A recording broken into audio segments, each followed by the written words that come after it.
জি viewers, আপনাদের জন্য আজকে একটা আমল নিয়ে চলে এসেছি। তো এই আমলটা হচ্ছে লঙ্কা লেবু দিয়ে বশীকরণ। ঠিক আছে, লঙ্কা আর লেবু দিয়ে বশীকরণ। আপনারা টাইটেল থেকে বুঝতে পেরেছেন নিশ্চয়ই। আপনারা এর ডিটেলসটা জেনে যাবে আজকে। তো ডিটেলসটা জানিয়ে দিই, এর আগে আমি শর্ট ভিডিও আপলোড করেছিলাম, আজকে লং ভিডিও আপলোড করব। চলুন এর ডিটেলসটা বলে দিই।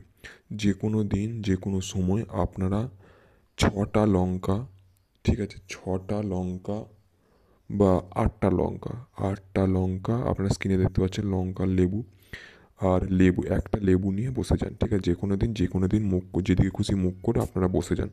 বসে যাওয়ার পর আপনারা একটা দেখুন, লঙ্কা লেবু যেমনভাবে এ এই সেট আপটা করা আছে আপনারা দেখতে পাচ্ছেন, এরকম ধরা করে নিন। ঠিক আছে, এইটা পুজোতে আরে দরকার লাগে, আপনারা দেখতে পাচ্ছেন স্ক্রিনে। তো যেমন করা আছে এরকম ধরা করে নেওয়ার পর, ঠিক আছে, এরকম করে নেওয়ার পর আপনারা এই তাবিজটা শো হচ্ছে আপনার স্ক্রিনে। তো এই তাবিজটা আপনাদের স্ক্রিনে শো হচ্ছে। এই তাবিজটাকে নিয়ে আপনারা যেমন তাবিজটা বানানো আছে তেমন তাবিজটা বানাতে হবে, যেমন বানানো আছে তাবিজটা বানিয়ে নিন। বানিয়ে নেওয়ার পর এর পেছনে নাম লিখতে হবে। ঠিক আছে, এর পেছনে নাম লিখতে হবে। নামটা কিভাবে লিখবেন? প্রথমে আপনার নাম প্লাস দিয়ে আপনি যার জন্য করছেন তার নাম। ঠিক আছে, আপনি ছেলে হলে আপনার নাম, তারপরে প্লাস সেই মেয়েটির নাম, এইভাবে লিখতে হবে। ঠিক আছে, আর মেয়ে হলে প্রথমে আপনার নাম প্লাস দিয়ে সেই ছেলেটির নাম। নামটা লেখার পর লেবুটাকে একটুখানি চিড়ে নিন। চিড়ে নেওয়ার পর ব্লেড দিয়ে আর দিয়ে চিড়ে নিন।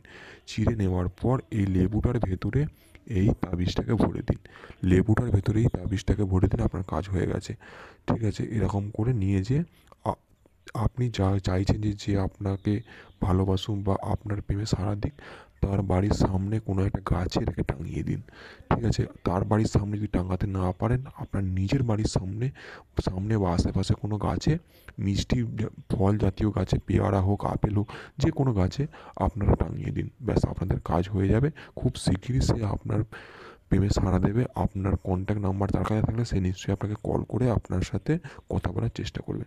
ভিডিও ভালো লেগে থাকলে অবশ্যই আমার চ্যানেলটাকে সাবস্ক্রাইব করে নেবেন। ফেসবুক পেজ থেকে দেখে থাকলে অবশ্যই ফেসবুক পেজটাকে ফলো করে নেবেন। ঠিক আছে, আর আপনার যে কোনো কাজের জন্য কিন্তু স্ক্রিনে দিয়ে হোয়াটসঅ্যাপ নাম্বারে আমার সাথে যোগাযোগ করতে পারেন। আসসালামু আলাইকুম রহমতুল্লাহি বারাকাতুহু।